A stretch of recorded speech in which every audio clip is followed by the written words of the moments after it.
Hello. My gosh, we haven't done this in like forever. But been a lot going on over here in my neck of the woods. So as they say, we are going to talk about the Whatnot sale and how that whole experiment went for me. If you watched that video, I didn't do my normal breaking down the value of each item, because I was just at the point where I was buying so many great things. I'm like, I just need to do a dedicated sale. It was a little bit of a hairy tornado, knocking things over, a hairy tornado style of doing things. If you don't know who that is, he's another YouTuber who is a reseller, and they go to the bins a lot and that kind of thing. And then they take that stuff and then they go flip it over on whatnot. And sometimes they'll do like a dedicated sale. And I thought, okay, let's try this. And I was pleasantly surprised. I'll be giving you those totals soon, but I wanted to check in with everybody because we are new year 2026. I am a fan of even numbered years. I don't know. Is that like a thing? Is anybody else with, I don't like odd numbered years. I don't really like odd numbers. I don't know what that is with me. You've probably seen it with when I'm buying stuff and there's like a set of 3 or a set of 5. Like I agitate a little bit over the odd number thing. So I like even numbers. I like that it's the year of the horse. How cool is that? Yeah, last year, 2025 was the year of the snake. I totally get that now. And I have heard from so many people that 2025 was just not a good year. It was just not a good year on so many levels. So happy to have that shed and behind us. Diane says she doesn't like odd numbers. Okay.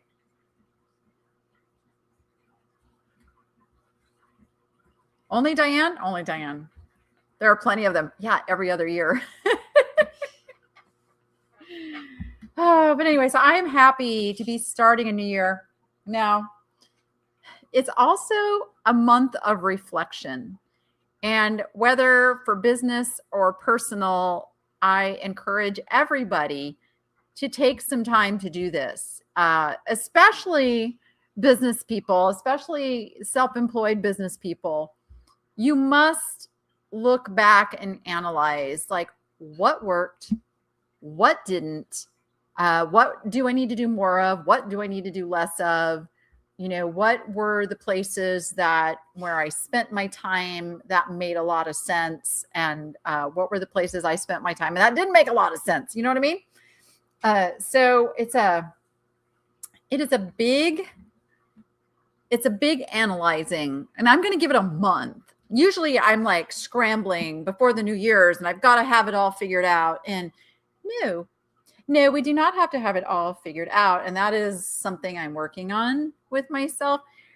So there's been a little secret project going on, which I am going to share with you in a little bit. As soon as I remind my son that I'm live streaming as he's making a bunch of noise. He just looked over at me like, huh? I need like a dedicated office now to do this. I can't call them teenagers anymore. Rachel's still a teenager. Noah's not a teenager anymore.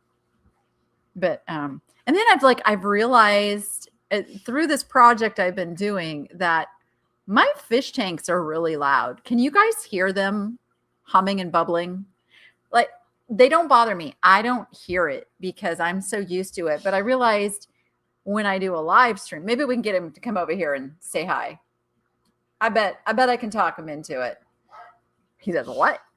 You don't hear him? I've got my microphone like right smack in front of my face to hopefully not hear it as much. But yeah, they're pretty loud. Okay, here you go. There's going. No. Well, it's not that loud. It was quiet. I could hear you. You could hear me. I could hear you. I was sensitive to it. So. There he is. Oh, you don't hear them. Okay, well, that's good. That's good.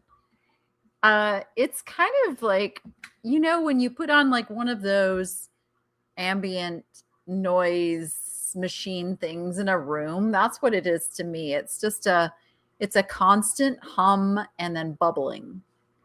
And so I just don't even hear it. For me, it's normal. But I always worry that other people will hear it. Thank you. Yes, I finally got a haircut. I needed one for the longest time.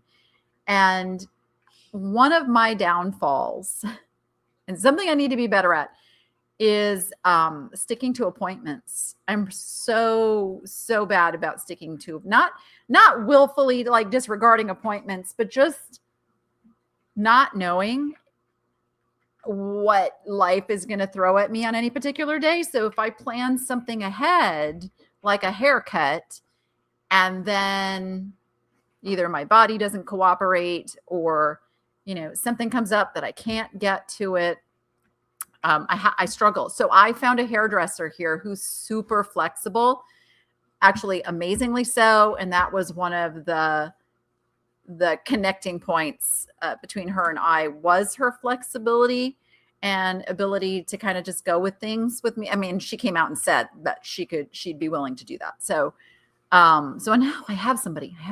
Rachel got a haircut too, and she's very happy with it. You can't hear it over your fish tank? So you understand. Yes. Is it just me, or does Noah resemble Finn from Stranger Things? I don't watch Stranger Things, so I don't know. Is that a good thing or a bad thing? You have to go about every 4 to 6 weeks. Yeah.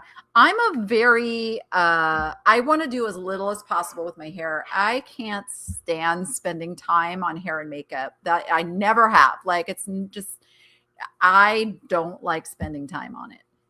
So I need like that wash and wear, and that works for me. And I did toy with the idea of getting a perm, but I'm also very against chemicals. So kind of, you got to use chemicals to put that color in. So I just don't. Yeah, I've never watched Stranger Things. I know of it, but I don't know the characters or anything. Okay, now you're gonna make me look. So his name is Finn of Stranger Things. Oh, he does. I see the resemblance. I see what you see. Yeah. Okay. Noah might have his doppelganger. No perm. Not like a super tight frizzy one. Thank you, Kimbo Butterfly. I know when I need a haircut is when I'm editing and I realize that, some of those shots where like my hair is falling down in the camera. Yeah, that's when I know. That's when I know I need a haircut.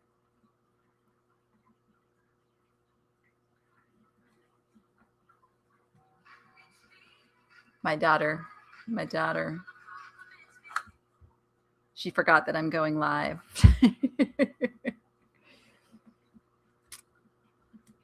All right. So let's talk some numbers. So what that whole experience taught me, and I know this is going to seem like a no-brainer for some, but keep in mind you're dealing with a very neurodivergent brain here. That is something I never thought I'd find myself saying publicly, but I've accepted it now. And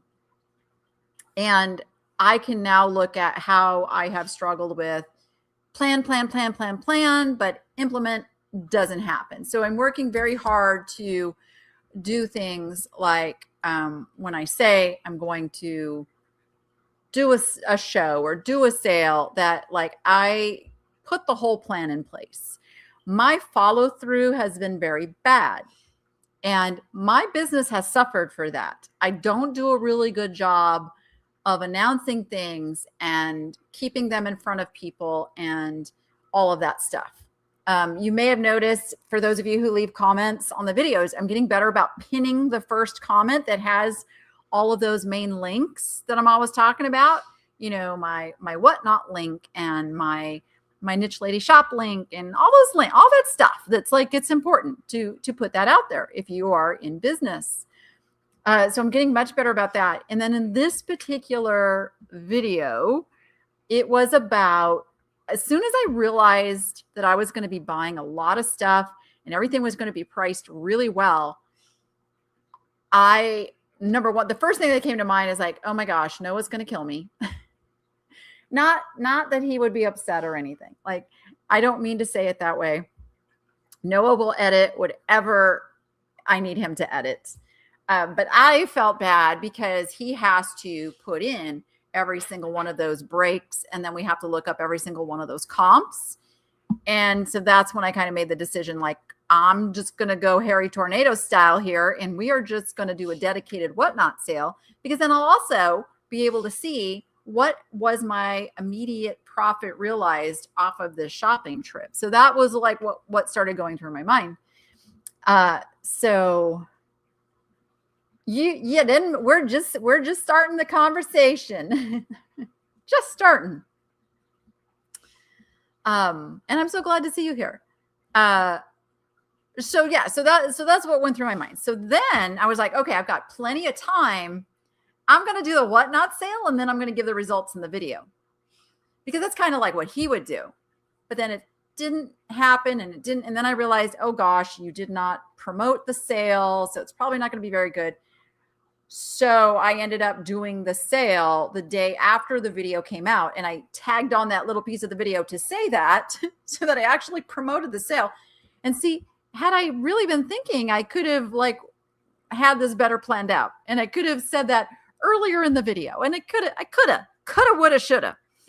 But as it turned out, I had a really good turnout for the whatnot sale, and I did really well. I'm going to share the numbers. Let me catch up on the chat. You can't. Okay. You can't hear them. Cool. It was a really good sale. Being neurodivergent is something I have learned about and was not known about until more recently, and could have used the info years ago. Right, Catherine? Like, well, I don't know if you are of my generation. We didn't talk about it. Like, especially with women, it was kind of taboo. It's still, there are Gen X and baby boomers who are not going to accept. I resisted for a very long time. My millennial daughter has pushed me really hard for quite some time to seek diagnosis. So I finally did. And it's been very enlightening to now finally understand more about my brain. So I will just tell you, the project that her and I have been working on. See, did you see me just do the whole ADHD flip thing right there? I promise I'll get back to the whatnot number. But mark your calendars for, what day is that? What day is it? The 9th. What day is the 9th? Friday. That's this Friday. Friday morning over on Jordan's channel, Just Jordan Things, we are premiering the first of our podcast that we've been working on together. And it's going to explain a lot. It's called From Wise to Wise. So WHYS to WISE. And then we're talking about our generational trauma and neurodivergence and all the things that not just make us who we are, but have made the dynamics of our whole family what they are. And we're really digging into it. We have recorded, I believe we just recorded our 6th episode already. So we've really been digging in. My niche is different than Harry Tornado. That is absolutely true. But as a business model, It was something I wanted to test because the business model itself is very similar. He buys the things on YouTube, so his viewers see them. And then he goes and does the sale. And basically the people can find the stuff over, and then it's at a discount to his viewers because the stuff goes for a much lower price, usually on Whatnot, than it does like when we put it on the other marketplaces. So in that sense, it's very, very similar. I think we've scheduled it for 11 a.m. Pacific time. I think. I would have to double check. You should see it on her channel though, where you can go and have it notify you. Yes. You have a Gen Z grandson and your son is very autistic and ADHD and his children are affected too. And now I know why certain things happened in our families. Yeah, exactly. I think there are lots of entrepreneurs who are on the spectrum. And that's not a bad thing. It's not a negative thing. I believe it is just learning the way that the brain processes things, which is different for different people. And it's, I think, why so many people misunderstand other people, and there's miscommunications, and then you throw in, a little trauma and a little this and a little that. And I'm like, we are a very complex, what's the word I'm looking for? Creature. We'll all just be creatures. You saw the thumbnail already. Yes. 11 a.m. Pacific. Thank you. Yeah. So I bought all those items. And what I'll just do is put up the screenshot here. So Whatnot sends a, oh wait, how do I get it to show this one and not this one? I want it to show.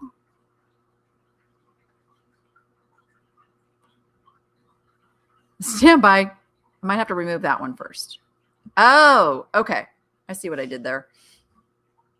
Here we go. So here is the analysis of the show. I sold 121 items. I had 11 giveaways, which is more than I normally do, but I bought the things in the video and said, this is going to be a giveaway. This is going to be a giveaway. On giveaways, on Whatnot, the seller just has to pay the shipping on those giveaways. I had 45 shipments. That was a fun day. That was a very fun day. I'm watching closely too, because the post office has failed to scan in 9 of those shipments so far. Usually they catch up, like the oversized boxes. I think they have to manually do those somewhere at some point. So hoping they catch up. But you can see total sales, $1,787.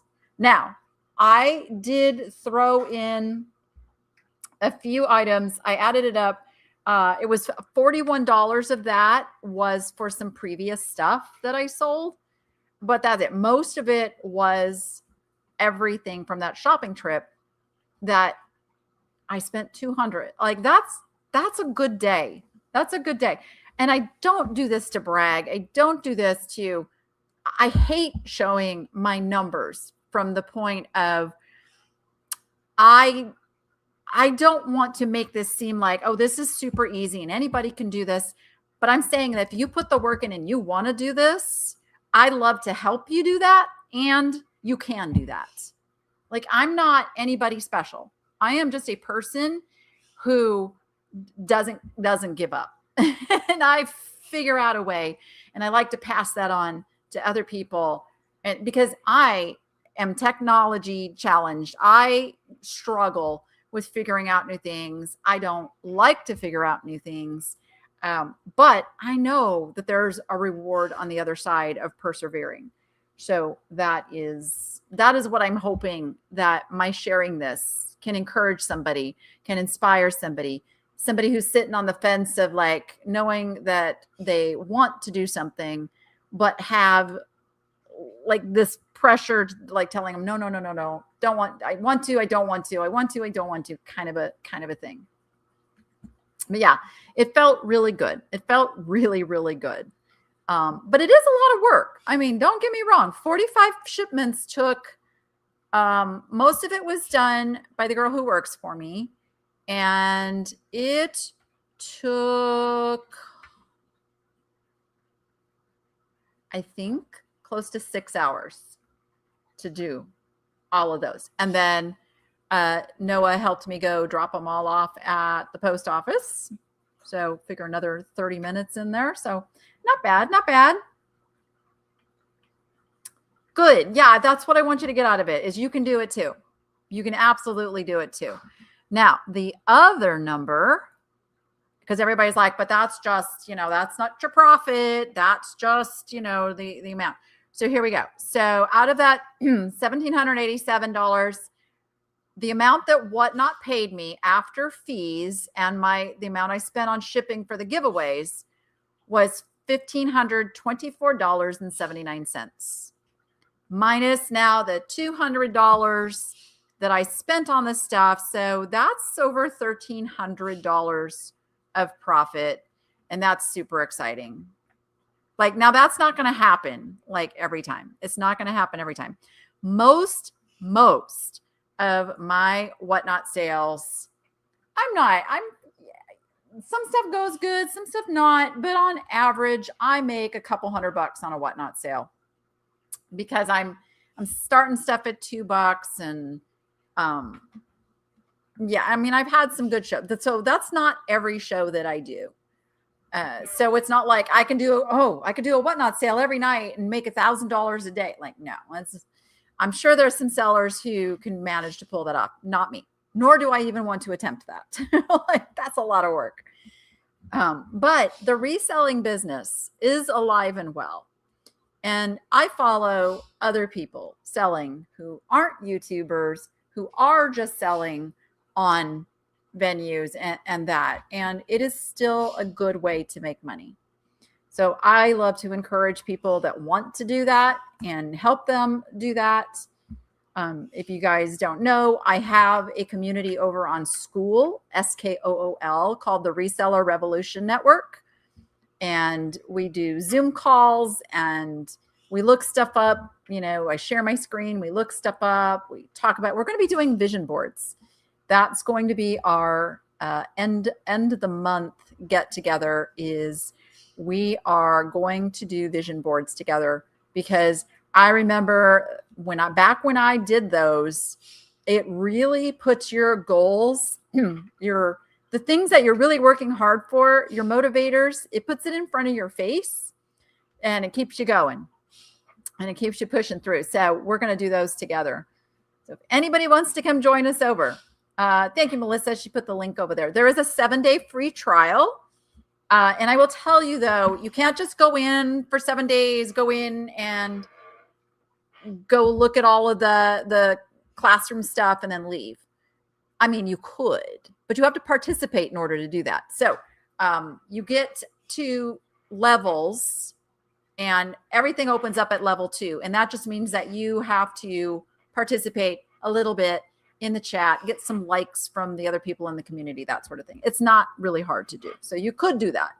But a lot of people come over and go, well, I can't see anything. Not without participating. It's a participation sport. You have a crate full. You're going to start. Awesome. I think sometimes, and this is like some of the stuff I've learned about my brain, and this is why I'm talking about both things. So one of my things is I very clearly see what I need to do. I can actually see the result. I see what it'll look like when it's done. And then for some reason, the next thing I know, it's 3 days later and I'm feeling the guilt and the pressure of like, well, you did nothing. And I'm understanding why I am that way a bit more. But it's still a challenge. It's still a challenge. So I'm still in that figuring it out phase of like, okay, so how do I overcome that? And if you're anything like me, you see like a Facebook ad or something and it's like, oh, yeah, I could do that. Oh, It's the planner for ADHD people. Yeah, that's what I need. They understand me. And then I order it. And then a year later, I have all these planners that are basically like the first week is done. And now I'm using them as scrap paper. So I have not even ordered a planner this year yet. I've ordered a calendar, a whole year calendar that's going to go up on my wall so that I have the whole year in front of me.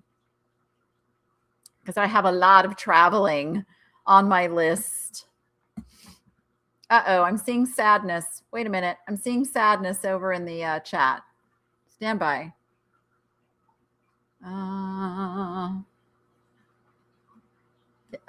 It would be cool if you could do 2 of those shows like model per month. That's what I was thinking. I was going to give myself do 1 a month to start, just to be easy on myself. And then I was even thinking, well, maybe I could do it like live. I could do just a live sale from, Opportunity Village because they would let me. And yeah, Goodwill, not so much. We'll talk about that. We will talk about the Goodwill thing here. Let's see. Susan, that's so sad. I'm sorry. That is never fun. Never fun to lose one of our fur babies. Thank you, guys. Yeah. So the other thing that's really, really,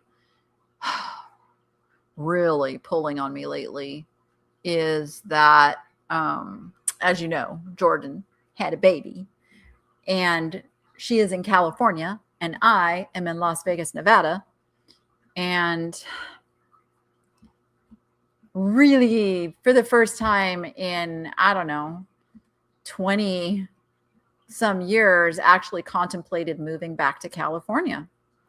Like I thought, it would be so nice to live close enough to see him on a regular, not just monthly basis, which is what I plan to do, but like, maybe weekly basis, maybe whenever she needs help with something or needs to drop him off to be watched, or that tug, that grandparent tug is really, really pulling at me. And the shopping is really good in California. Like there is a plethora of places to continue to film and do what I do and resell. I could do all of that in California. The piece, well, there's a couple pieces, but one is that Rachel has been accepted to go to college here in Las Vegas.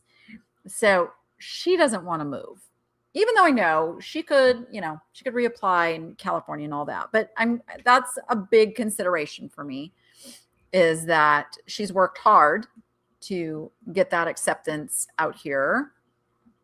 So there's that factor. And there is the fact that you cannot take desert tortoises over state lines.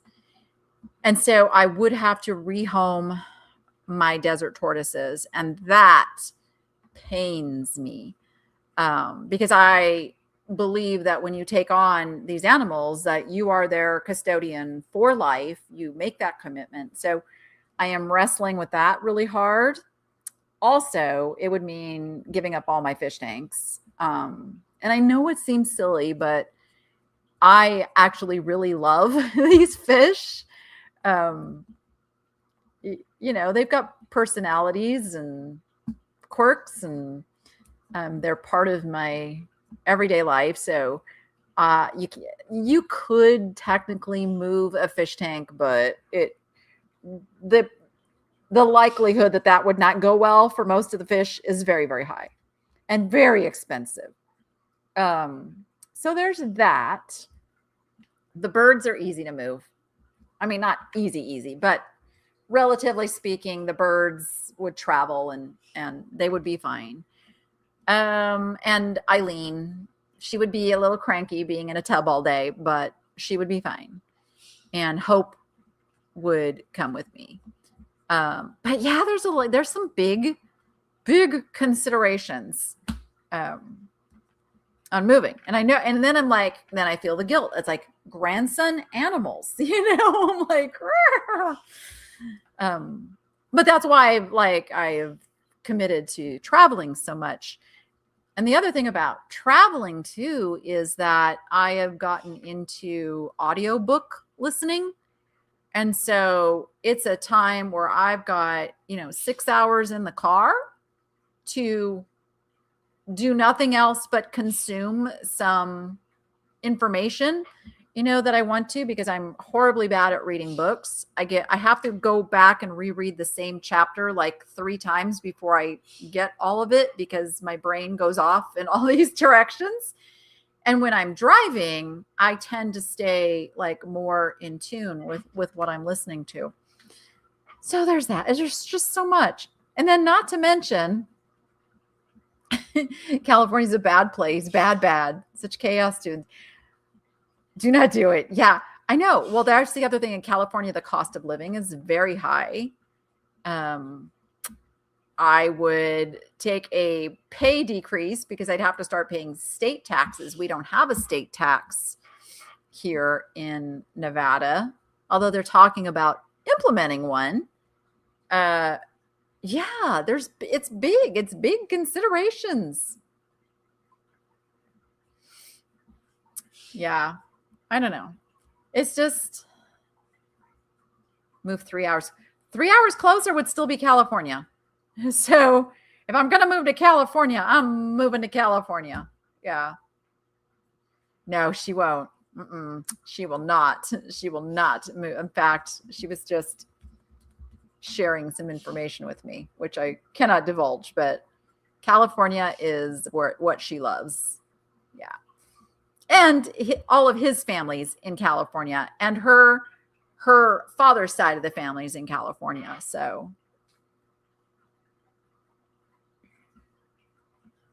Noah's easy go. Noah would go anywhere. He'd be cool with California. He's cool with staying here. He's like go with the flow guy. No agitation from him. Not, I didn't want it to make it sound like I'm dismissing any feelings that Noah might have. But yeah, we're doing a lot more family talking. I got one of those, the coffee tables that have the slide under storage benches. So that was my Christmas present to myself and the family, because we don't have a dining room table. We have a pool table. But really, I'm the only one lately who plays the pool table, and even then, not very much. Anybody want to buy a really nice pool table? I just can't sell it for cheap, because my brain just can't do that. Maybe I'll put it on Cherish. Maybe I'll do that. I mean, if I got the right price for it, I would sell my pool table. But the thing is that we don't have a dining room table where we sit down. We have bar stools up like a breakfast bar kind of thing, but we're side by side. We're not like facing each other or anything. So I got this, and we're doing a family game night once a week where we sit and we talk and we share and, learning better communication things, because, and I don't want to give any spoilers on the podcast, but I will just say it is a very real, raw, unscripted conversation between Jordan and I about her childhood, my childhood, our adulthoods, all of it. And it's made me realize that just because your kids are functioning and everything seems to be okay doesn't mean it is. And that's all I'm going to share on that, because I don't want to spoil the whole podcast conversation, but we get pretty deep. But it's made me realize more of what I need to do while I still got these guys at home. Yes, the drive is study time. Yeah. Oh, you drove truck for 20 years. Good for you. Yeah, the drive will still be short. The other thing is there's like stops along the way where I'm of the mindset, well, maybe I spend the night in Barstow or Norco and spend a day like filming in those areas and going to Goodwills that are not Goodwill of Southern Nevada, because I'm a little bit upset with them right now.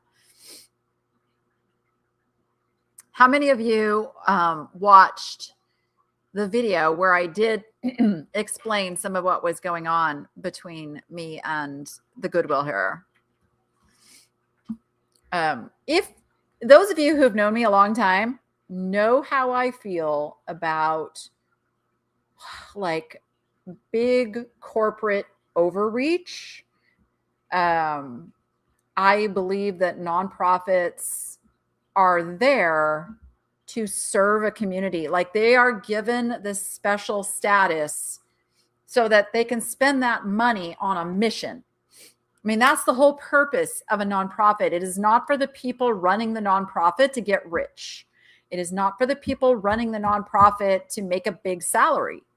That is not the purpose of a nonprofit. And it's gotten a little wackadoodle, especially with large corporate nonprofits. And I'm definitely having a bit of an issue in dealing with that, and also having to come to terms that people want Goodwill content. So I'm really struggling with how do I find the best of both worlds in all of that.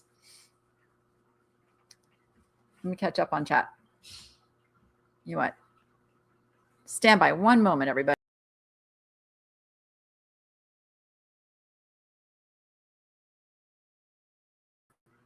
Okay. My nose was running.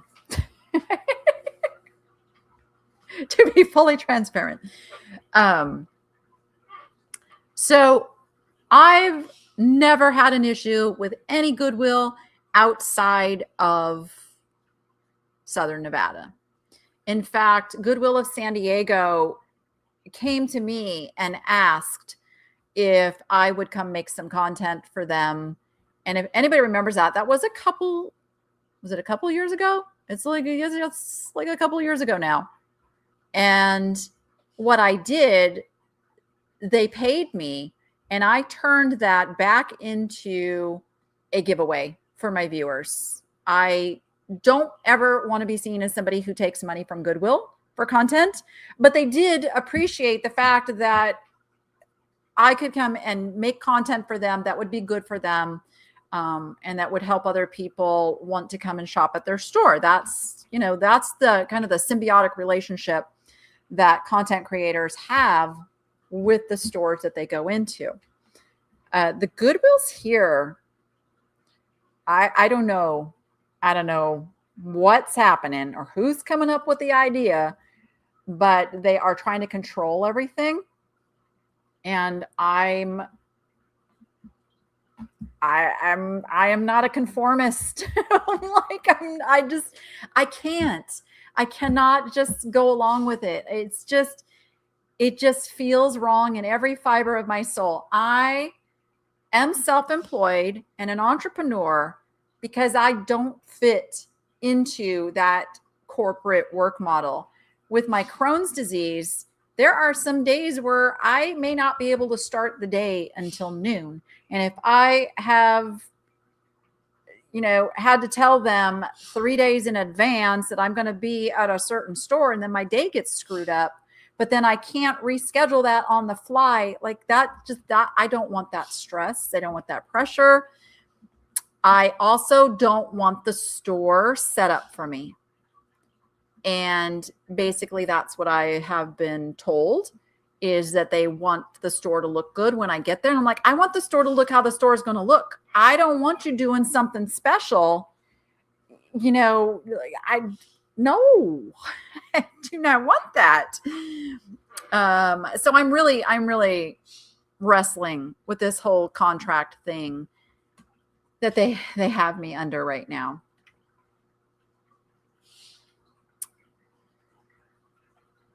I'm catching up over here. You watched it, agree. You like the other thrift stores? Yeah, I like the other thrift stores better too. I really do. I love going to the little mom and pop thrift stores. I love going off the beaten path. The problem is then the YouTube algorithm. And because people don't connect with those other thrift stores as much as they do Goodwill. And the Goodwill name connects it with all the other people doing Goodwill. I mean, it's like this whole AI driven thing, which we're going to talk about too. And it's, yeah. So it's, and the Goodwill thing is, it's a struggle for me.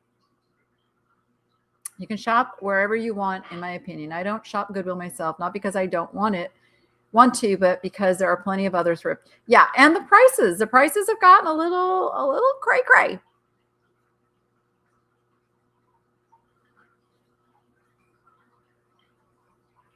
Yeah, I agree about the schooling thing too. Stability. Yeah.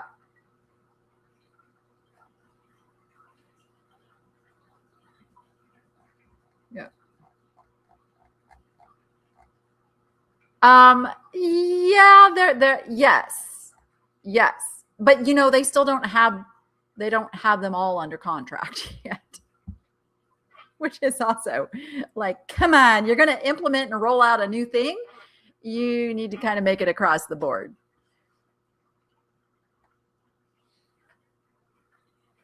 Maybe you could start a video with 10 minutes. Good. No, but I still can't, like, I can't even do 10 minutes of content in a Goodwill without scheduling through corporate, which makes no sense.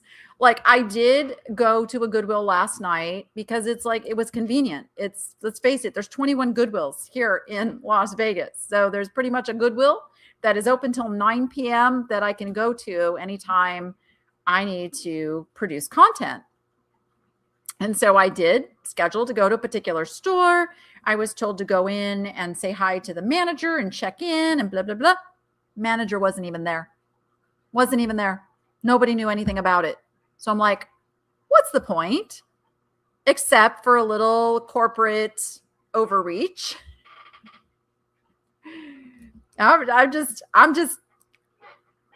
I could be totally wrong. My mindset may be off base on this, but it's how I feel right now. It is the reality for me. And based on, what I see from others, I'm not completely crazy. Like, it's just weird.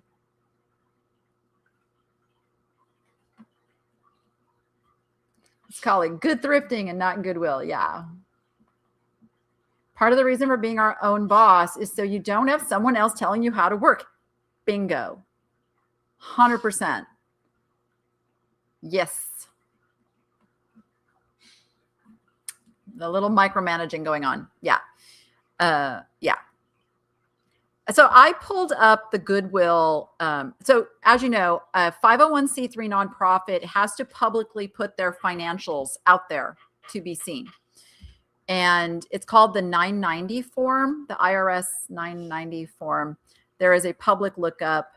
And I looked up specifically Goodwill of Southern Nevada because that's its own entity. Everyone is run like separately all across the country.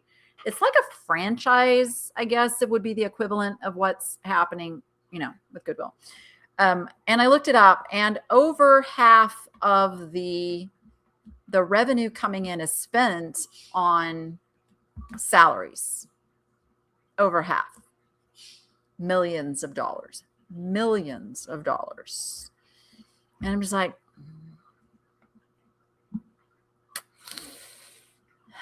okay. I'd rather see more of that money going to the people who need that money. I'd rather see more of that money going to, the mission. I think over half going to, because let's face it, if over half is going to salaries, and then you've got, let's just say, 21 buildings to pay for and maintain, that's a good thing. How much is really going to the mission? That's where I'm going with this. How much is really going to help people? And so, yeah, I'm wrestling with the whole Goodwill thing. And I know there's a lot of people are upset with Goodwill. my thinking is, how about you cut back like 10 stores, lower the prices so stuff sells faster, and then you wouldn't need a whole warehouse to store your 19,000 gaylords of merchandise. I don't know. If I'm wrong, I'm wrong. Like, I can be wrong. But this is how I'm feeling right now. And it's why it's also kind of one of those things where you get a large corporation doing something, and then the smaller business model of that same type really struggles. They can't get the market share because the big corporation is so money driven, and it becomes that recognizable name. It's why people drop off their stuff at Goodwill, because it's the first thing that comes to mind. Oh, I'm going to donate to Goodwill. There are so many small nonprofits that need those goods for their thrift stores and things. So, and a lot of them are, very much showing that you don't have to overprice stuff to have a very healthy business. The Assisting Lives of Las Vegas is all volunteer run, and their prices are really outstanding. And Deseret Industries, really good prices, and they are thriving and they are fulfilling their mission. So the business model is not that you have to get every penny that you possibly can out of every item. What do you think about Red Rack? I don't know. I'm not familiar with that. DAV. We don't have those here. Salvation Army. It's okay. I just don't find very much stuff. I went to two. One yesterday, one today, and they have to be in the same video because it just wasn't enough for one video. Even but that could be because everybody's donating to Goodwill too. That could be part of the problem, is the other thrift stores are getting drowned by Goodwill. There's going to be more Goodwill than casinos in Las Vegas, right? Taking them to local Salvation Army. Yep. Again, pull up the 990 form. Let me see if I can find the website that you go to. It is irs.gov/charities-and-nonprofits. And you can look up any nonprofit and look at who's getting the money. It can tell you if a nonprofit is actually putting their money into their mission statement. Oh, a DAV is for veterans. I haven't heard anything bad about them. See, we don't have one of those. There's a lot of nonprofits we don't have that are in other places, and I think it's because Goodwill has drowned them out here. Goodwill is down the street from them. We only have a Salvation Army in our area and one small thrift store owned by a person. Yeah. And I mean, we are a very transient town with a lot going on here. So we can sustain a lot of thrift stores, just like any big city. We are a big city, and big cities tend to have a lot more opportunity for a thrift store, whereas a small city or not like a tourist town and stuff, you can only have so many, because there's only so much that people are donating. You got to have donations in order to have a thrift store. So that's a possibility. Those that don't have very many thrift stores around them, it's the big cities that are getting the thrift stores because that's where people are donating. Thrift stores depend on people getting rid of stuff. I mean, that the whole economy is like, if people don't buy retail, there's really nothing going to the thrift stores, because generally people are buying new items, getting rid of the old items, especially like clothes and household goods and all of that. And if that's not happening, if people are not buying as much on the firsthand market, there's not as much going into the thrift stores on the secondhand market. And it's like this whole economy works on everything running smoothly. that way. Operation Kindness is a no-kill animal shelter. Awesome. I mean, it is why I was doing what I was doing with the good stuff. I really wanted to support small nonprofits who were not big enough to have their own thrift store, but had a good enough following to get donations flowing in and to have some, get some people that if they didn't have donations, they would be shoppers that would I mean, the concept I had was really good. The implementation, again, not so good for a number of reasons, which are totally on me. I'm not going to blame anybody else. I made choices with that store that were not good ones. That's all I'm going to say about that, because that chapter is closed. But that was the whole concept, is to help small nonprofits with something that was a little bigger than just a little small mom and pop store. Yeah. Again, I'm in my month of analyzing, and especially I'm in my last year of my 50s. And I don't know why every time you hit like a new decade marker, it's like things change. And now I'm like, okay, I cannot keep working this hard for the next 20 years. I need a plan where I can start scaling back my workload, because more and more I can't work as hard as I used to. My body won't let me work as hard as I used to. And I want some free time. I want the free time to travel. I want to go and do volunteer work. And I've been starting to implement some of that in. You've probably heard me mention the Gilcrease Sanctuary a bit. It is a local, it started as a bird sanctuary, but from birds, they've grown to having, let's just talk birds for a moment. They have everything from parakeets and cockatiels to macaws to chickens, turkeys, peacocks, emus, an ostrich. And they also have mini horses, potbelly pigs. They have a full-size pig who was a rescue, who was, I guess the story is he was on his way, or she was on her way to the slaughterhouse and got rescued. And now she lives out her life at the Gilcrease Sanctuary. They have donkeys and llamas and goats. Oh, and tortoises. Terry mentioned the tortoises. And that's really how I got involved with them, is because I noticed some things, and in talking with them, they were telling me about some issues with the tortoises, and nobody really knew how to handle some of the issues. And so I volunteered. And so I go there. It was every day for a while, and now it's every other day, to take care of their tortoises and help out where needed there. So it's been really fun getting involved, and I'll be helping out with like some field trips, helping, with tours and things, which is super fun.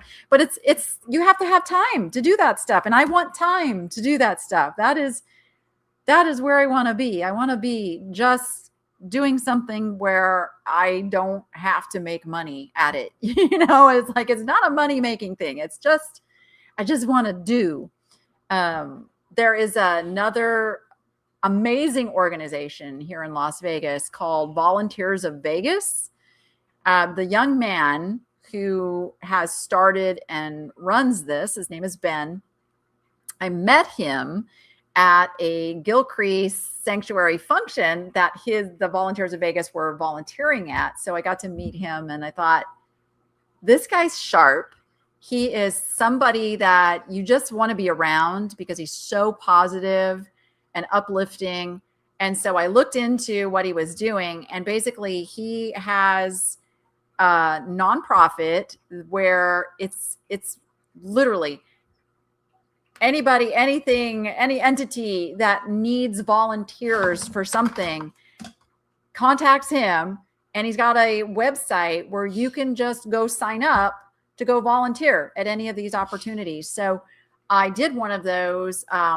Christmas caroling was a thing that we got to sign up for and go do. So did that. And then I signed up. They helped this elderly woman who had had a stroke and wasn't very mobile, and she had to find something in her storage unit.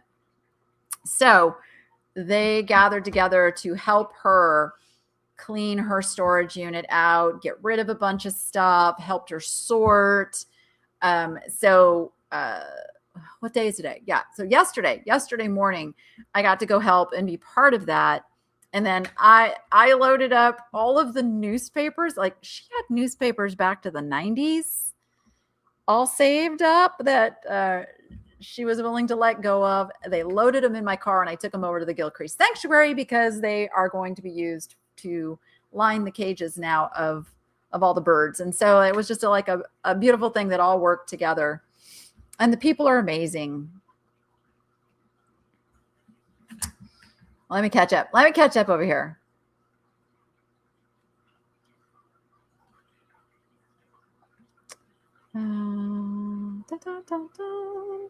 Our local Goodwill stopped taking donations. Now they collect at only 2 stores in our town, which is a giant change for us. What the heck is that about? Oh my Spencer. Like, what? Why would they stop taking donations? Are they just not getting them processed in a timely manner? Maybe they're spending too much time trying to look everything up. Just saying. Oh my gosh. How do you contact me? You can email me, thenicheLady@gmail.com. I've been dropping my donations at my local Humane Society thrift shop. Excellent. Excellent. Yep. The little guys. And a lot of them are animal rescues. A lot of animal rescues have thrift stores that they use those funds to take care of the animal. And animal rescue is no joke. Oh my gosh. I've been involved in animal rescue for decades now. And, the stuff that nobody sees is a lot of the heartbreak that goes on in rescue, because you can't save them all. You can't save them all, and you want to save them all. Having to say no, not being able to bring an animal back to health, and having to make some really tough decisions. Like, it's the people that work in rescue. It's a tough job. And then you have the eclectory tortoise rescue is near and dear to my heart. And, we talk very openly with one another. And, she goes through the frustration that as long as there is an industry where the pet stores are selling cute little baby sulcata tortoises for $100, nobody wants to pay a decent adoption fee for a sulcata. I mean, realistically, she should be getting $500 as an adoption fee. She should be getting the equivalent of what the dog rescues are asking, which is $300 to $500, which I know that also just, it's hard to fathom that number. But when you see what goes into running a rescue and the work and the veterinary costs and all of that, it's a crazy amount. And so for her, with the amount of tortoises, she has to buy hay by the truckloads, straw by the truckloads. Her electric bill is crazy because everybody has to have heaters. And of course, you can't take a day off. Those animals have to be cared for 24/7. So it's, and it's become disheartening to her, the people that actually condemn her for asking for an adoption fee. And it's very, very reasonable. Like, she's not asking $300. That's the thing. But you're competing with cute little babies out of a pet store. If you want to get, and then they end up with her. Like, she has to, oh yeah, she goes and she picks them up. People don't just bring their surrenders to her. They'll only surrender if she goes and gets it. So I bless her heart, man. That woman works so incredibly hard. And so I am happy to continue my support of them. She has a subscription. If anybody loves the tortoises and the turtles like I do, there is like you can, even if it's $5 a month, You'd be surprised how, if you get enough people do that, how quickly that adds up and helps take the burden off. So just want to encourage that if you love the torties. No, yeah, sulcatas don't sleep. That's the other thing. Desert tortoises and Russian tortoises are species that they call it brumating. It's the equivalent of hibernating. So they brumate from about mid-November to some of them don't wake up till mid-April. So there's a good 4-month span that they're sleeping. But sulcatas do not sleep. They sleep. They don't brumate. They don't go to sleep for the winter. So they have to continue to be cared for. And I was supposed to go there the first week of January, and the poor woman got COVID. And I had already rented a car. Like, I was already set to go. And she's like, no, we've all got COVID here. And so that's how I ended up making the kind of the surprise trip to go to California instead. I called Jordan up. I said, can I come see you? And of course, she's like, let me talk it over. Just like, okay. But now we're now on track. I will be going out there monthly, but I am still going to Arizona here in the next month or so. Just again, trying to coordinate with her really, really busy schedule.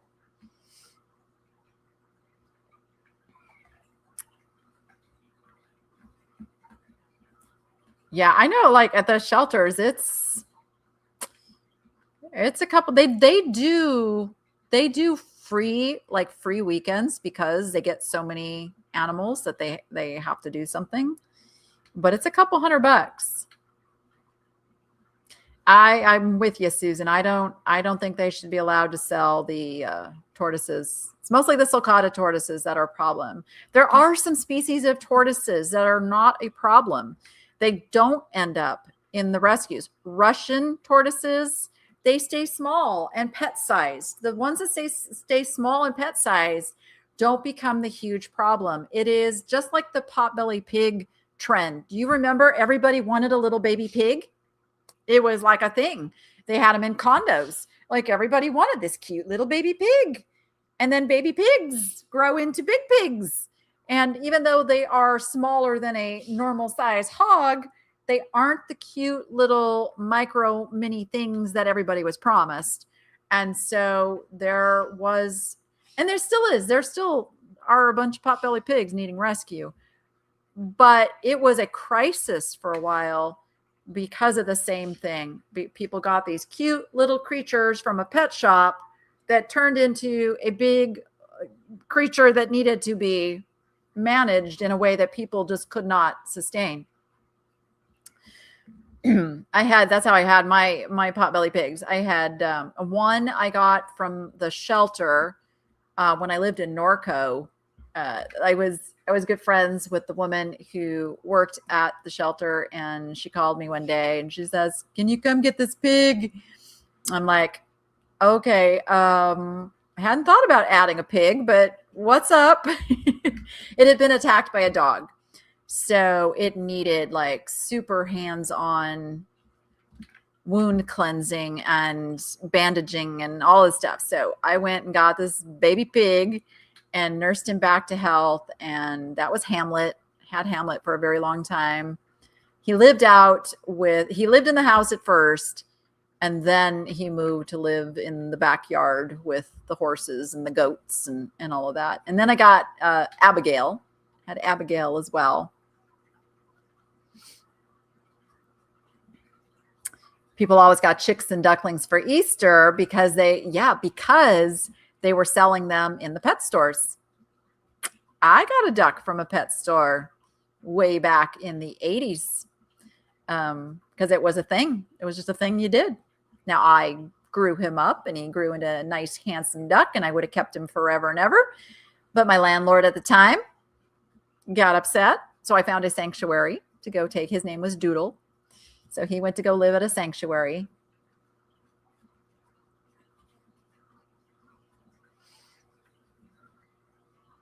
Well, I have been really struggling, with seeing the amount of people doing live puppy births on TikTok. Like, no, can we not make this a thing? Please. But we can't control other people. We just can't control other people. That is like a realization that you got to come to in this life, and you can only control your own actions. Sad as it is, we can disagree with it. We can be upset by it, but we can't really stop other people from doing what they're going to do. Good night, Diane. Aw, thank you for being here. Diane is in London. So it is 1 a.m. I can do that math. It's 1 a.m. in London right now. Snakes should not be sold at pet stores. That's what people do. Well, I think pet stores should be for selling pet products. Personally, but my opinion, okay? Your mileage may vary. I think that it causes a problem when people are breeding to supply a retail chain. That's when you start neglecting the betterment of a species for production and money. That is my opinion. My dream one day is to just have acres and acres that I can have a sanctuary for the forgotten animals, just drop them off. I'll take them all. That is my dream. Especially old horses. Old horses. Once a horse goes lame, once a horse can no longer function or provide, entertainment or usability for someone, they get dumped. They get dumped at auctions where they're feeding this really awful. Oh boy, it's going to be a little controversial because I know not everybody shares my opinion. But a lot of the horse rescues you see on social media that are showing the sad cases, and they're raising funds for a particular horse. And then they go and they're saying, okay, we were able to go pull that horse out of the slaughter pipeline. No, they're making tons of money. But again, the problem doesn't start with them. They are a product of this whole system of dumping horses and the auction houses. And there is a slaughter pipeline. Don't get me wrong. There are horses that are going to slaughter for meat value. But the whole rescue industry thing has gotten a little crazy. And there's a lot of money going not to the mission. Let's just put it that way. It's not going to the mission of saving horses. And so I don't know. I don't know how I got off on that tangent. I'm very editorial here, and they're not scripted, and this gets me in trouble. But it's okay if you disagree with me. It's okay. I don't think any less of you if you have a different opinion. And I hope you don't think any less of me because you don't agree with me. Like, that's what makes this world go around, is different opinions. But I feel very strongly on some things. Yeah, but I would just love a big pasture, where the old crony horses could just come and live out life peacefully in a little herd and just live happily ever after. But it's expensive. Like, it's expensive. Like they say, there's no such thing as a free horse. They have to be fed. They have to have their feet done. They have to have veterinary care, especially the older ones. You have a local pet store that partners with shelters. No selling cats. See, I think that's how it should be done. I think that's the way to do it. They almost passed a thing here in Vegas. Actually, did they pass it? No, I don't think it passed. But they were trying to make it so you could not sell puppies at pet stores. Because we have stores, the name of the store is the puppy store. And I would love to see those just go away. I would really love to see those go away. And yeah, you want to sell puppies? Go pull them out of the shelters. Go pull them in for adoption events. Why not? Why not? Why not? Because then you can't ask $1,500 and say it's a purebred this or see, it's about money. And I don't think a life should be about money. Okay, there, I said it. That's how I'm feeling. Thrifting does save things from the landfill. Yes. We were going to talk about AI. We're going to talk about AI. So that's the next phase of where we're going. Now, you guys know we've all been under the what's the word I'm looking for? AI has been around a long time. Okay. So when you watch a video or you read a post on Facebook or you watch a TikTok video, whatever it is, AI is now determining what to serve you next based on your behavior that you just portrayed. That is how these algorithms work. They are paying attention to what ad you look at a little bit longer than, like, you don't just flip by it. If you pause, it's on you. You watch a video, it's on you. This is why YouTubers experience when there is like some big world news event happening or some, something that kind of takes over and people want to go watch a video on it and see what's going on. Well, once you go watch one of those types of videos, that's the content now that YouTube is serving you. And, that's all AI. It's feeding our brains. It's telling us the next thing that we want to look at, and we feed into it. So there are some good parts about AI. There's some things that are like really good for businesses that make it more efficient, that, help appointment scheduling and things where AI really serves a good purpose. But we are in a dangerous shift to AI becoming something that, I'll just be overly dramatic here, could destroy society as we know it. I mean, that is a reality if it is not kept in check, because AI is going to take away jobs. Well, if you don't have something to replace those jobs, then you got a whole bunch of people out of work, a whole bunch of people of generations that were trained to do certain things, that now there's no jobs. It's taking away a friend of mine who's a songwriter and musician is like very upset that now you can go have AI write a song for you.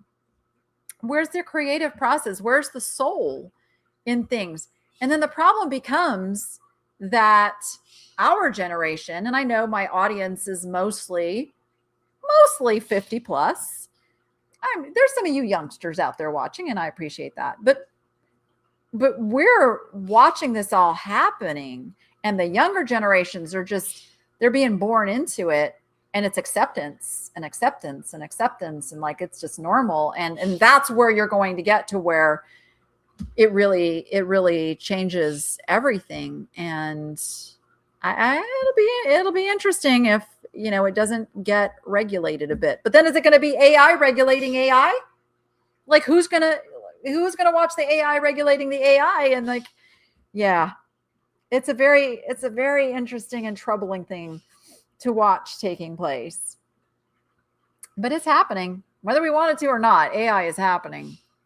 And there's a race right now. You're seeing all the big companies. It is all about being first in the AI race. And Elon Musk talked about it. He talked about the dangers of it. He knows, he's fully aware of how bad it can get. But he also knows that he wants to be in on it. He doesn't want to lose that race, because whatever, ego, whatever.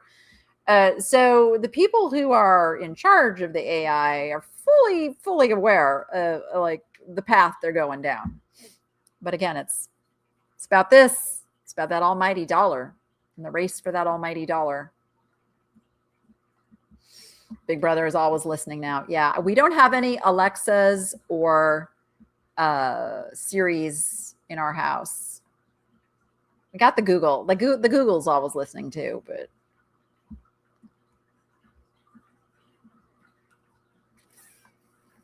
oh yeah, smart.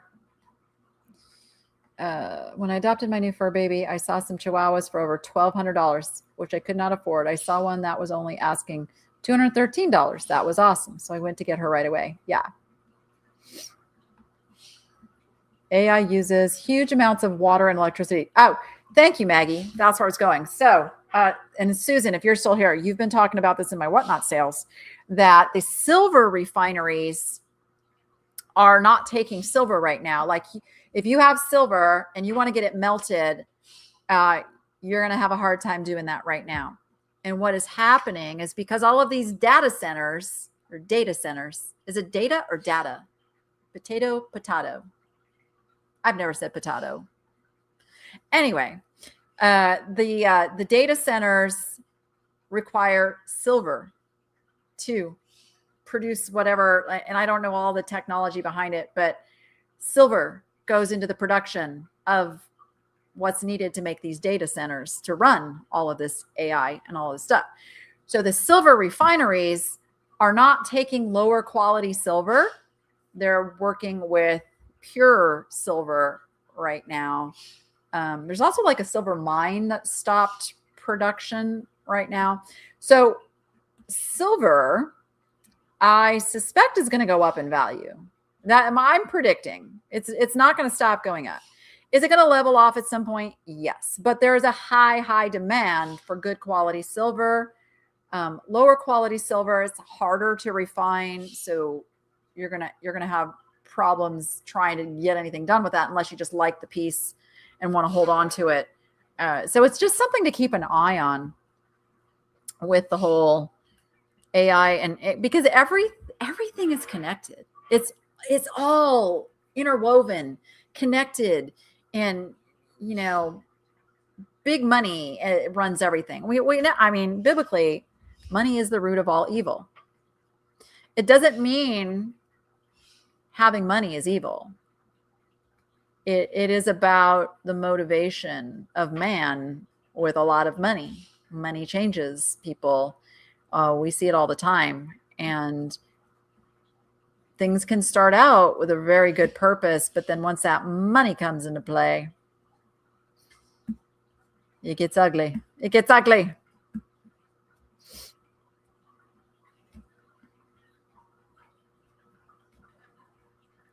Yeah, but who about the worth? The worth is not based on what the item is. Worth is supply and demand. So, okay. Have you ever heard me tell the story about Virginia City? And it was the gold mining days. It was the gold rush that caused people to head to like the coast to California. Like that's where the gold was, California gold rush, right? Well, they got to this little place before the mountains and thought, hey, let's mine here. And so they're mining, and they've got all this ugly gray stuff, that they're just like throwing aside. They're like, hey, let's pave the street with it. It made a good street, right? I forget the guy's name. Maybe somebody knows it. So a particular person decides to take a little sampling of what they were paving the street with over to the assay office and discovered that it was silver. So it was a worthless chunk of rock to somebody, but then it was discovered that it was silver ore, and now it became something of value. Of course, that street got ripped up and it got refined. So there are things that may not have had the value 10 years ago, that a value was discovered now, as in silver and the use of it in what is happening in the whole AI race, that has made it a lot more valuable. So that's the worth. Worth becomes supply demand. And if it's being used over here for this other purpose, so everything coming out of the mines is going there, then the silver that you and I have in our jewelry box goes up in value because there's not as much coming on the market. And that's the beauty of supply and demand. It can change at any time. Beanie Babies. Dare I remind you, Beanie Babies, Cabbage Patch Kids. Name another one. There's been a whole bunch of stuff where everybody wanted it. It was good. It was worth a bunch of money until they discovered now, the market's saturated and there's not as much demand, and then the value goes down. I don't think it's going to go down with silver. I don't see it going down. It's only going to go up. It's the love of money is the root of all evil. Yes.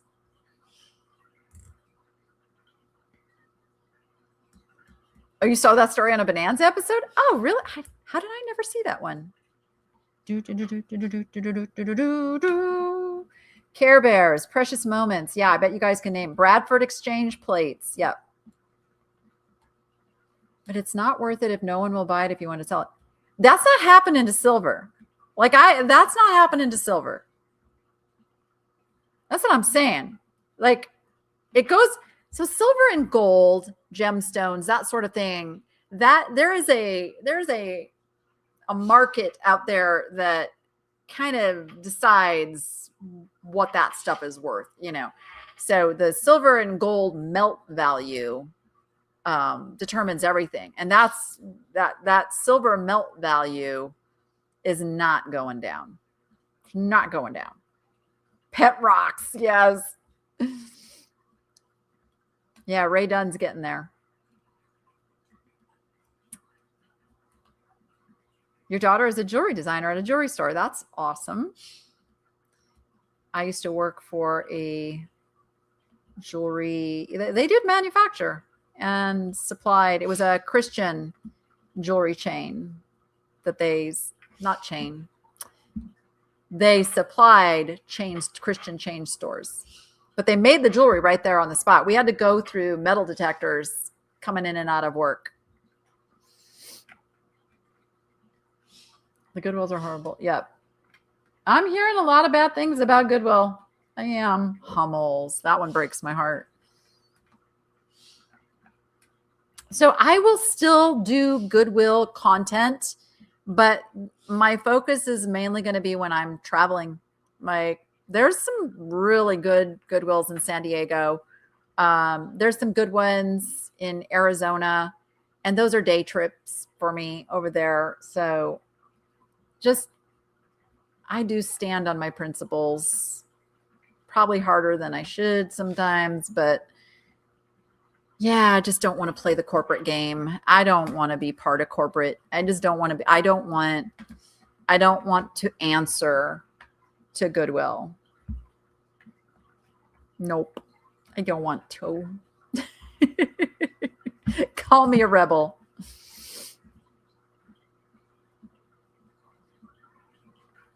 Yeah, I think your swap shop is playing you though. Yeah, I think they're playing a game with you. Or maybe it's just that they can't flip it, and go get it melt. Yeah. Hold on to it. Do not sell your silver. Hold on to your silver. It's very temporary. Those refineries, it's all going to catch up.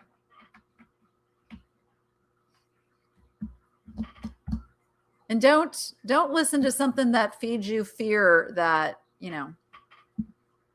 that, what's the word? They love to make it that pressure of it's going away if you don't do it now and brr. And yeah, it's I could never do any of that high pressure, time is limited. And I've in the past done some webinars and things where that's what you're trained to do. You're supposed to the price goes up after I just can't. It doesn't feel right to me.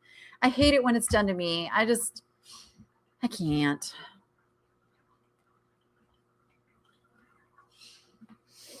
Yeah, I can't wait for the estate sales to start back up. They take a break over the holidays. So I think this next weekend there might be some. I'm hoping because I like the estate sales. The estate sales to me, there's a story in an estate sale. And I love to think about who the person was and then be able to buy things and know that now I'm going to get those passed on to somebody who will continue to love them. And I think like I look at the things that I collect and love here, and that would make me feel really good knowing that when I'm gone, someone else is going to have this beautiful blue glass in their collection and appreciate it. I definitely don't want it going to Goodwill. My kids know my stuff does not go to Goodwill. If anything, find another reseller, to come buy it and get it into a new home. But yeah, I do like the stories that an estate sale tells. Memories from the past. Yep. Lots of memories from the past.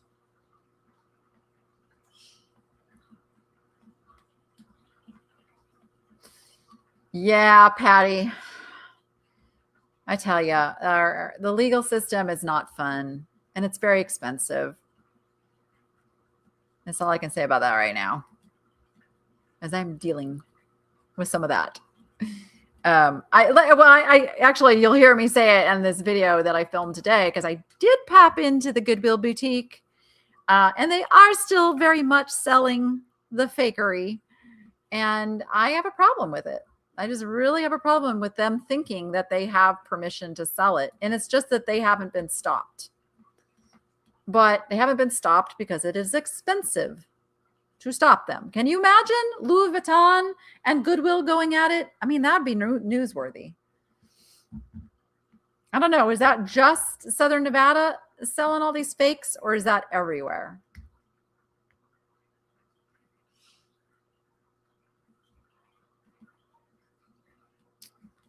Because I don't recall seeing all the fakes like when I go to other places. So I don't want to say it's just a Goodwill problem. I think it's a Goodwill of Southern Nevada problem.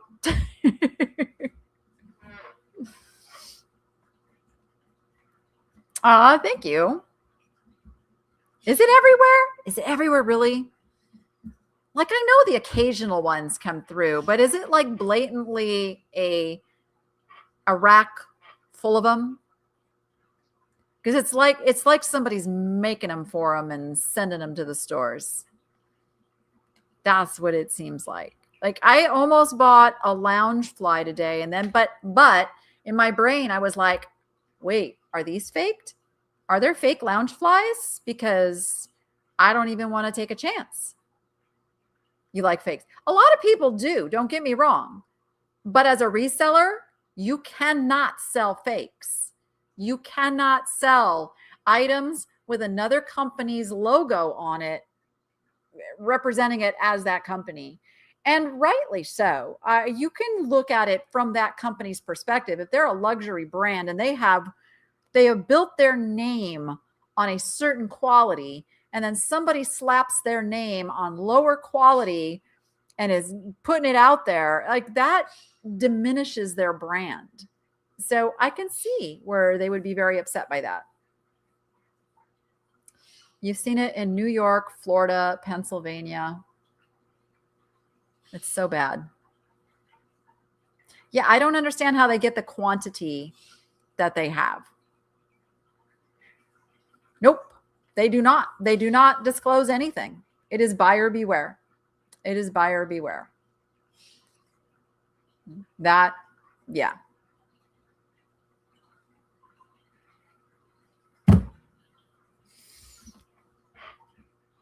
But the employee said they have permission. I'd like to see that permission. I would really like to see that permission. So I'm pretty sure you don't have permission. Oh my goodness. All right. Well, we've been on here for about an hour and a half now. You guys got any pressing questions before we end this? Yeah, a lot of people think that they're buying the real thing for a really good price. Yeah. Not everybody is an expert on brands to know the difference, because some of them are good fakes. Like, there's some where you go, is it? Is it not? And if a reseller goes someplace and sells that, and somebody gets it and says this is a fake and they turn them in, you can lose your whole reselling account over selling fakes. And to me, it's just not, that's just not even worth it.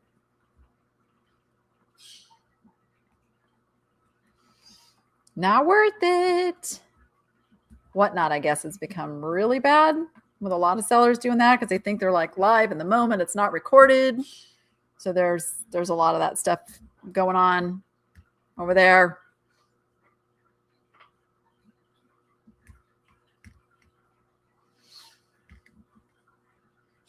Yep, I agree.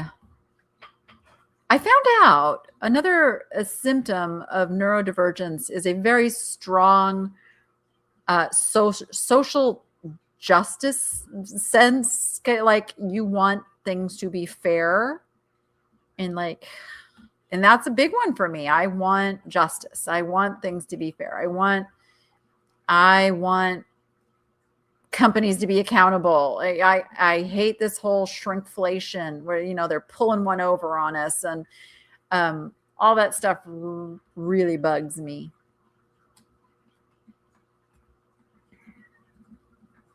I'm waiting. I'm like, I shouldn't even say this out loud because it's bound to happen. I hope it's not like under discussion, but like right now, 12 by 12 by 12 boxes are like our limit before we go to an oversize rate. I really hope they're not going to shrink that number, but like there's something in my head going, that's what they're going to do. They are going to shrink that number. You watch. I said it here first. I predict it's going to go down to 10 by 10 by 10, and then everything over that's going to be oversized. It's my prediction. You have a Prada purse that you bought maybe 15 years ago at a Goodwill, but I don't know how to tell if it's real. If you love it, it feels good to you, then it's not a big deal. If you're going to go resell it, there are authentication services that will help you with that. When you have a nonprofit and receiving donations, how much is acceptable to keep for your own personal needs and expenses? Housing, food, clothes. When you have a nonprofit and receiving donations, so nothing should be personal. So if you have a nonprofit, if you are the director of a nonprofit, because they're not a business that's owned by one person. They are run by a board of people, and it's an entity. So what you have to do is keep all of your income, expenses, all of that on a profit and loss sheet like any other business. So you run it like any other business. And then there are certain board positions that can get a salary. Like if you have an executive director or a CEO, and it's a full time, they're putting everything into it, they do need to get paid for that time. That is, you can't expect somebody to just work for free. So you can have a salary, but it has to be a realistic, and again, it's going to depend what state you're in, what the normal salary ranges are for where you live, all of that. But most of the money should be going into the mission of the nonprofit, whatever that mission statement is. That is the purpose of a nonprofit. It is why they don't pay taxes. The money is supposed to go to fill a need in the community. And so you're given this exemption from the IRS on paying taxes on that money coming in because you're putting it to good. That's the whole point of our nonprofit system.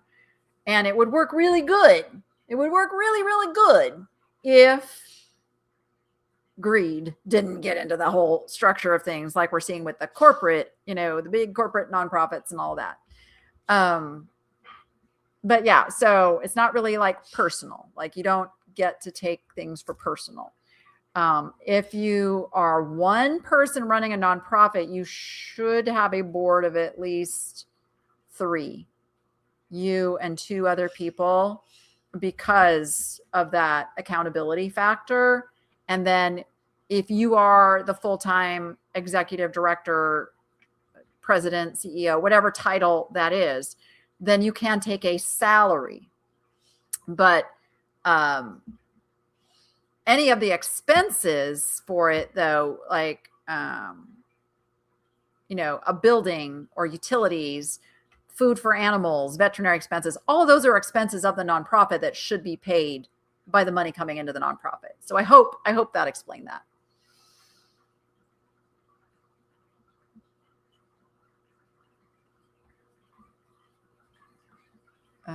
I don't like this live selling thing. I don't like being in front of people.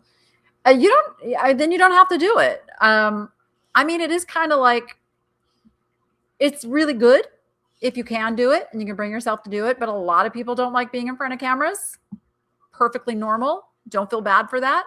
A lot of people will just sell with their hands in front of them, in a thing, and your voice. You could do that too. Or if you don't want to do live selling, then just list on the other marketplaces. That's one of my goals this year, is to really put more focus into some of the other selling venues that I've neglected this past year. I have kept a spreadsheet that kept track of my sales on every single platform that I sell on. And I'm really going to put energy into cross-posting a lot more. List Perfectly has added so many cool things, and I have it. I have the upper level. I need to be using it. I need to really be utilizing it to its full potential. And that is one of my goals this year. So List Perfectly is definitely going to help me make thousands of extra dollars this year using it, where I didn't truly give it what I should have for 2025. 2025 was just weird.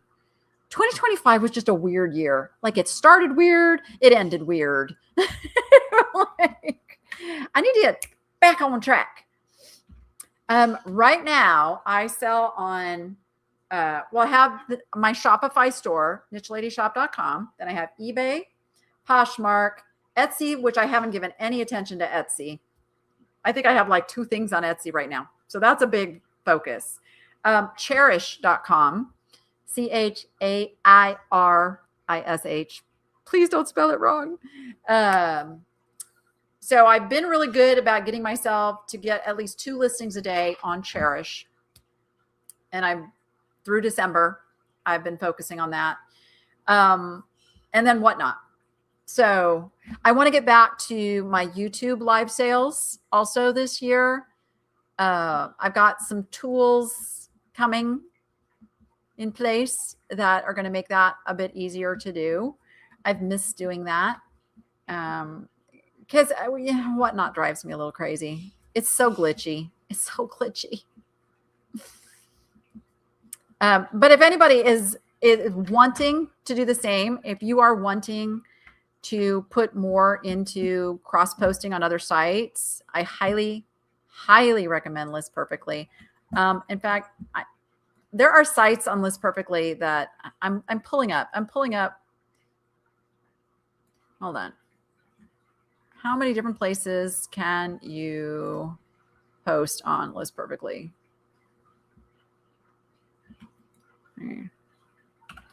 What sites can I post to? I think there's 15 or 16. Where's the list? List Perfectly. Where's my list? Where's the list? There's got to be a list. Does anybody know? Let's see. Platforms. Here we go. There's 12. There's 12 marketplaces. So eBay, Poshmark, Mercari, Depop, Grailed, Vestiaire Collective, which is luxury fashion, Etsy, Facebook Marketplace, Instagram, Shopify, Whatnot. And then they have their listing part. I guess I could share my screen and show this to you guys. Stand by. I can do that. If I can remember how to push all the buttons. No, not that one. This one. Share screen. This one. There we go. I don't know if you guys can see that, but here's a list and it shows audience size, what sells there, what category, all that good stuff. So List Perfectly is pretty awesome. I am now making all of my listings in List Perfectly, because then when I cross post it, everything is the same and uniform. I just tweak prices a little bit across other platforms. Oh, you're way ahead of me, Melissa. Yeah, if anybody wants to try List Perfectly, use. Oh, you don't. I got to give you the. There's a URL they say is better than the code, but you can use the code the Niche Lady, and you will get 30% off your first month. I'm also working on a little something special with List Perfectly for you guys. Am I still going to do Whatnot? Yeah, Whatnot will still have its place in my repertoire.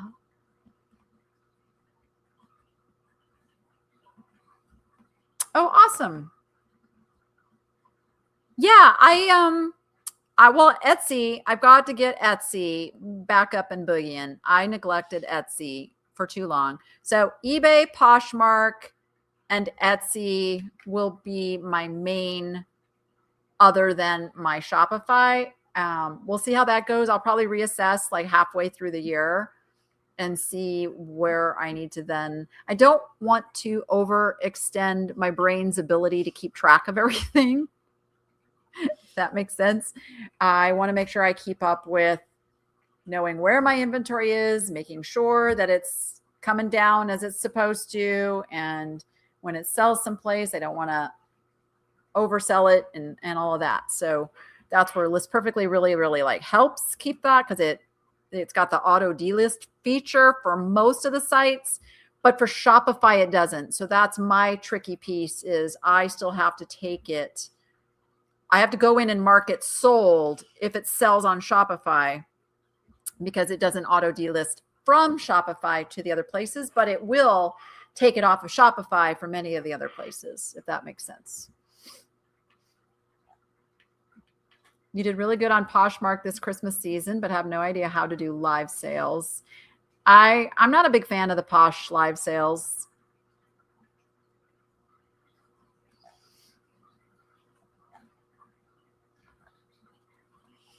I'm glad your daughter's feeling better. Yeah, Whatnot, I think, is going to remain my clearance place. You know, because I know that realistically I don't get the prices on Whatnot I get on other platforms. So, but it is a good place if I just need to move a bunch of inventory. Like, it's a great place to go and just do a sale and get the stuff out the door. But like I said, there's some things in the work that I don't want to disclose too much too soon. Things are happening. So just be watching. We're moving and shaking. You cannot stay stagnant when you are in this business. That is something I have learned. I have been a reseller, well, online reseller, 27 years. 27 years. It's crazy. And let me tell you, it has changed. It has changed immensely. And I have seen a lot of resellers who did not flex and turn and analyze a little bit and change some things up. I have seen them get frustrated and quit. And they blame it on the market. And they say that, you know, eBay sucks or this sucks. But it's no, it changes. And that's where, if you stay on top of it and you know those changes that are coming and you work with them, you go with the flow. And that's how you survive and grow and have a really good, thriving business. It's really like why I called myself the Niche Lady. all those years ago when I started this, because that's what I taught people, is how do you build a reselling business that will appeal to a certain niche market where you can continue to grow and have a good business. And it's not always about the products. It is about the people and who's attracted to that thing. Now, AI has definitely changed it. I think it's made it a bit easier, actually, because if you learn how to make your titles and your pictures and things appeal to a certain audience, that audience is going to come back over and over and over and see what you have. So that is the quest.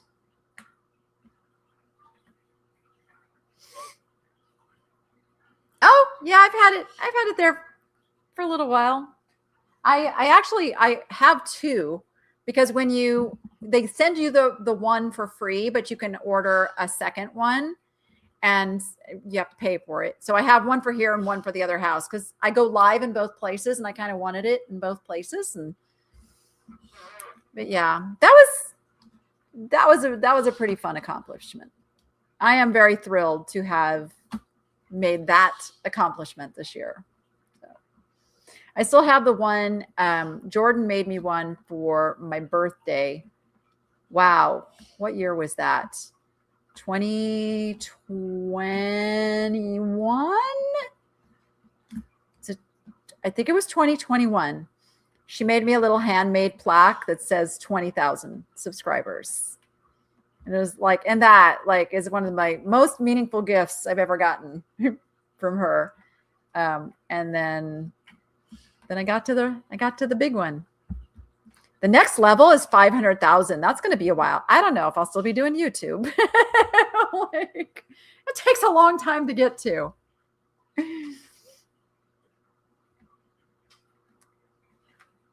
You're late to the party? Well, we're getting ready to sign off here, but you can go back and catch up and watch, because I shared all the numbers. I broke it all down, but it did good. It did good. I was looking in your shop and I noticed all of your good horses have already been sold. I'm sorry, Susan. Horses do sell. It's the year of the horse. It's the year of the horse. Horses are selling fast. Thank you, Diana. Thank you, guys. I know a lot of my people watch on TV too, and so subscribing isn't as easy to do. So if you have watched this live and you've made it all the way to the end and you are not subscribed, I will tell you, if you hit, and I wish I had the little remote with me, you hit your enter and it pops up that little bar, and then you use the arrows and you can go over and hit boop, subscribe to the channel. So you can do it with a TV remote too. And I really appreciate it. Really appreciate it. But I know that it's not all about the subscribers. It's about the viewers that show up for every video. And I know I would not be here without you guys. And I appreciate each and every one of you so much. You just don't even know how all of you have changed my life and made it possible for me to have the life that I have with the flexibility that I have, because I cannot go hold a job. It is not possible for this girl. So being able to run my own business is so awesome. And I have you guys to thank. And I'm fully aware of that. So I think we're going to sign off with that. Happy New Year. Let's kick some 2026 butt. Have an amazing year of the horse. I like the year of the horse. And let's make things happen. And I'm here for you. Let's do this together. Thank you, everybody. Go be profitable and make it fun. We'll see you on the next one.